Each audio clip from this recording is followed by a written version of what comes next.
Hey everyone, welcome in to another daily editorial here on the KE Report. We are chatting with Jordan Roy-Byrne, founder and editor of The Daily Gold. Now, Jordan, initially, let's just quickly touch on gold and silver here, as they were up today. Bit of a sell-off throughout the day, but that's going hand in hand with the markets, the underlying gold and silver stocks, GDX, GDXJ, SIL. Those have also moved a little bit down throughout the day, but they did start the day higher. So we can look at day to day moves, but at least right now, I just want to get some levels that you are watching for gold and for silver on the low side, because a lot of people are thinking that a correction is coming pretty much across the board, not just in the metals, also in the underlying US markets. But let's start with gold and silver. What are some of the levels you are watching for on the low side that would be a reasonable and almost healthy correction? Well, I think on the low side, starting with gold, you have quite a bit of moving average support around 1800 or the low 1800s. You have the 200-day, the 400-day, and even the 40-month moving average, which I think is rising somewhat sharply. That's in the upper 1700s. So you're going to have quite a bit of support in gold around 1800, in my opinion. So that's a level that I would look at on the downside. In gold, you also have an open gap, and I think you can even see it on the weekly or the monthly chart. And you have this gap running from about 1780 down to 1762. So looking at these levels, 1780, looking at that, that's, laterally, that's an important level. So that's what I would look at. You have support at 1800, and maybe it ticks down to 1780. And then you have that gap from 1762 to 1780. That's what I'd look at. With respect to silver, silver has been weaker than gold for the last month. I noted a couple of days ago, silver hadn't moved in the last month, yet gold gained $100. So silver led us out of this move, and it appears to be signaling that the rebound is probably headed for a pause or correction. And so looking at silver, the daily price action is kind of ugly if silver were to go below 23, but silver's gap comes down to 2180. The 200-day in silver, I believe, is somewhere above 20. So silver, to me, I think it's probably going to fill that gap. And looking at the chart, it looks like there's quite a bit of support around 21. Maybe it dips into the 20s temporarily. Those are the levels that I'd look at for gold and silver. For the stocks, I was looking for GDXJ to hit 42. And in that scenario, 36, 37 would be the levels that I would look for. I would still look for those levels, maybe 35, 36 at this point. Yeah, I'd say 35 looking at it now. GDXJ is trading at about 39 or a little bit below it. And then looking at GDX, I would say around 29, maybe the high 28s. Those are levels that I would look at. One thing on corrections, well, I will say this. I'm more concerned with the developing macro and how that's going to impact gold and gold stocks and silver as well. I'm more concerned with that than particular levels. And just another thing I'll mention, unless the macro shifts and it's not quite as bullish for precious metals, unless something like that happens and we have a fundamental change, I really would not count on a big correction in the sector. Because if you're in a real bull move, early in a real bull move, the gold and gold stocks just really don't correct that much. They don't correct as much as you think. Even a month ago, I was saying, well, we've hit resistance. These are levels we could correct to. The precious metals kept moving higher. And like you said, now everybody's looking for a correction. So that worries me a little bit in that, we have to be on guard for it being a smaller than usual correction if the macro doesn't change. Well, Jordan, I think that's a salient point because we had talked, like you say, about a month or two ago, and a lot of people were already looking for the corrective moves or where levels would come in. But the precious metals continued to truck higher, as did the mining stocks. And so a lot of people have been waiting since November and December to get back into some of these things when they corrected, but they didn't. They just kept trudging higher. And sometimes some of these markets will consolidate in a new bull move sideways and just correct in time more so than price. especially like you say, if the macro is not changing. But I guess I'd like to ask you a little bit of a different question on technical analysis today and corrections and where you see support. I know that when we've talked in the past about technical analysis, you look at lateral price support, which is a primary form of technical analysis, and you look at those gaps that you mentioned, but you don't get into all the gymnastics that some technicians do, where they're looking at these trend lines or fork support or arc support and all these other things. I'd love you to talk about how you identify where support may come in and how you keep it simple based on price and not all the derivatives of price. Yeah, I mean, in technical analysis, you really have to, in my opinion, you really have to focus on the objective. And so a lot of people say that, well, price is what matters, price is what pays. And to me, that's how you can tell if someone's really a good technician or if they really know what they're doing. They're most focused on price. And then, I love intermarket analysis, which is an extension of price. I mean, things like the curve lines and forks and, Elliott wave counts, I mean, that's all subjective. So to me, it doesn't really matter. Momentum divergences to me really doesn't matter because you're just looking at derivatives of price. There are specific ways to read RSI, beyond just like the 30-70, overbought, oversold. But as far as aside from that, I mean, momentum indicators, they're really overplayed, again, because they're derivatives of price. So a lot of these things, they're not, cycles. I mean, we've talked about that. These things are just, they're way too subjective. And so what's objective is price, the price action, price patterns, moving averages, lateral support levels. Those are the things that you should focus on, in addition to breadth, things like advanced decline lines.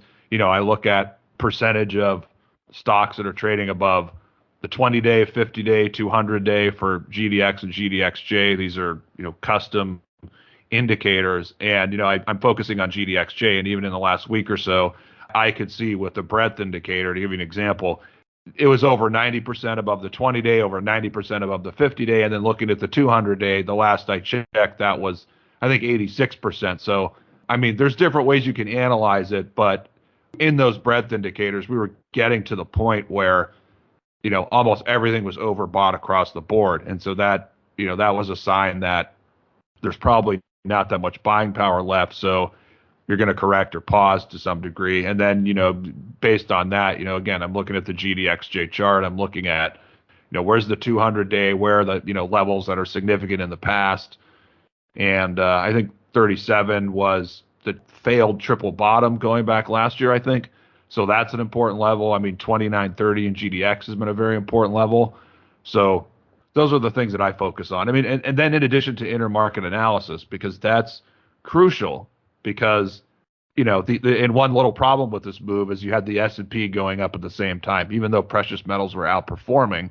And so that tells me that, if, for gold to really make this huge breakout, it's going to have to, gold and the stocks are going to have to continue to really outperform the S&P. Like if you tell me the S&P is, I mean, it ran up to 4,000. I mean, there's some breadth indicators that are looking really positive for the stock market. And so if you're telling me that the S&P can run up to 4,400, like some people think, in the next couple months, if that happens, you're having a lot of money moving into the market. Like you're not going to see gold breaking out past 2,000 in that kind of scenario. So, I'm also looking at bonds now. I think that's significant. If we continue to see the two-year yield roll over, that's a signal that, the Fed follows that. So that's a signal that the Fed could be done hiking. So those are all the things that I look at technically. So price action, breadth, intermarket analysis. Those are the things you should focus on. Well, those are helpful for investors to consider, Jordan, just because there's so much noise in the marketplace. Or you go on Twitter and you see so many different kinds of chartists. You see so many different kinds of people that are looking at things and bringing in these support levels from really crazy analysis, in my opinion. So it's nice to have you break it down in a more simple way. And so when we talk about intermarket analysis, looking at one market poised against another, are there any ratio charts right now that are really jumping out to you or sending a message to you, whether it's gold versus the S&P or gold versus commodities or the commodities versus general equities? Any of those ratio charts really jumping out to you and getting your attention? Well, I noticed this, I think, like a week or two ago, or maybe a little bit before that. If you look at gold versus pretty much everything, it's been really outperforming. I'm just pulling up, I call it my gold versus chart. And if you look at that, I wrote about this. If you look at the gold against the S&P, I think that nearly hit 0.49 a week or two ago. I mean, the level of 0.50 is really significant. So I want to see gold against the S&P go above 0.50. That would put it at a 2-year high. That's one thing I'm looking at. But the ratio is above the 200-day moving average, which is now sloping up. Gold against an equal weighted basket of commodities was trending down, but in the last couple of months, that ratio surged higher. Now it's trading above it. The 200-day moving average is sloping up.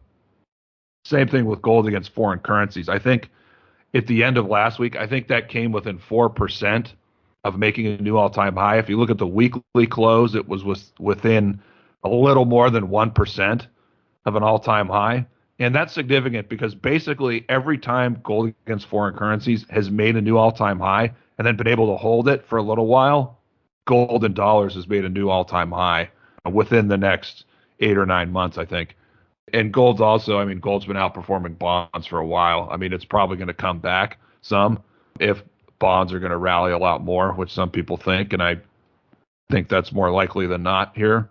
So looking at all those ratios, they tell a really good sign for gold because it's outperforming stocks, commodities, foreign currencies. The long-term moving averages are trending up. And, the 200-day moving average in gold, that's not trending up yet. So the uptrend in these ratios is, I would say, it's more established than it is in gold in nominal terms.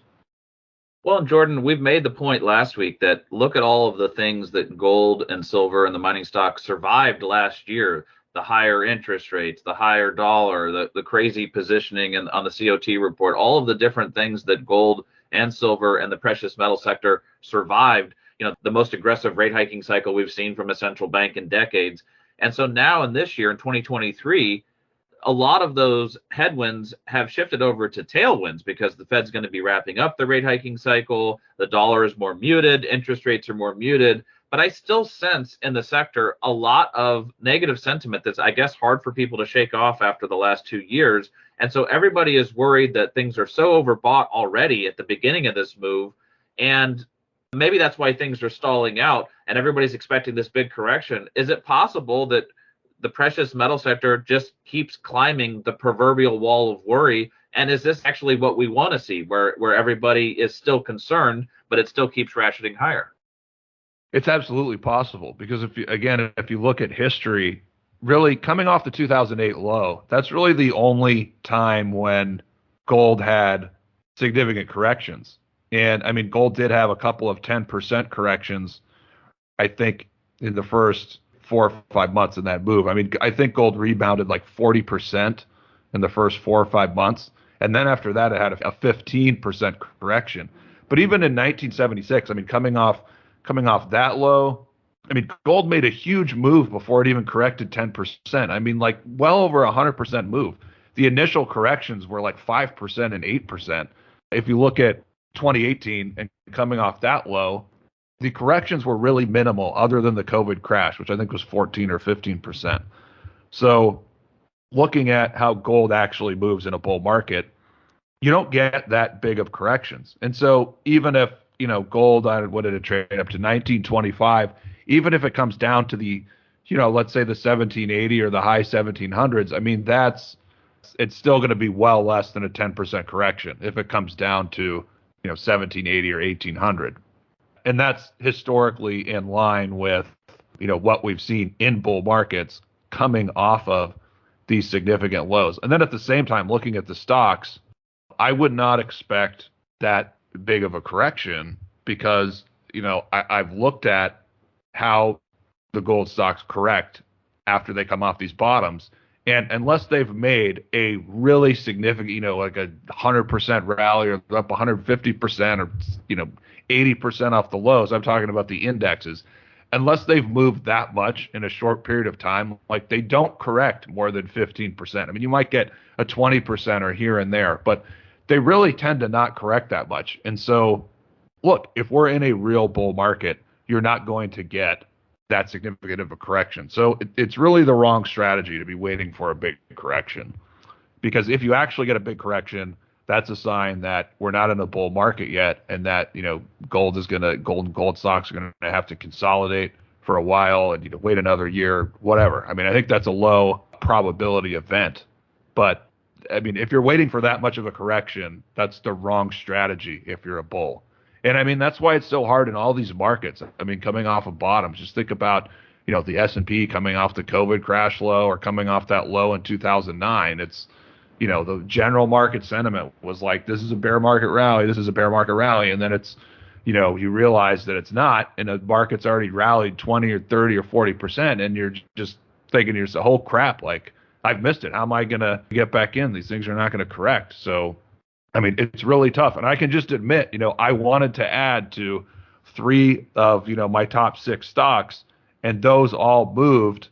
I was waiting for a little bit more of a correction, a little bit more, and they all just, they corrected a tiny bit. They kept moving up in the last month or two. And so I fell victim to that strategy. Like, well, I'm not going to buy. I'm just going to wait for some 20% pullback. But they really don't happen in these scenarios.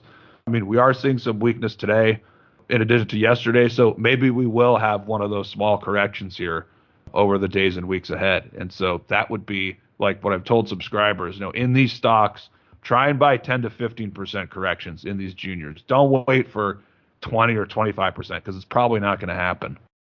Well, we'll wrap it up there, Jordan. I think it's such an important point because this does remind me a lot of what we saw, coming out of 2008 and 2009, but also 2016. Everybody kept waiting for the corrective move each month, January, February, March, and it just kept going through August, and it finally did correct. But that was a little bit different scenario. But even in 2019 and 2020, the same thing happened. A lot of people kept waiting on the sidelines in cash, waiting to get into position, including me on some stocks, like you say, and they didn't correct. They just kept blasting higher. So it seems like we're in that same kind of environment the last few months where everybody keeps waiting for that corrective move, but it doesn't come.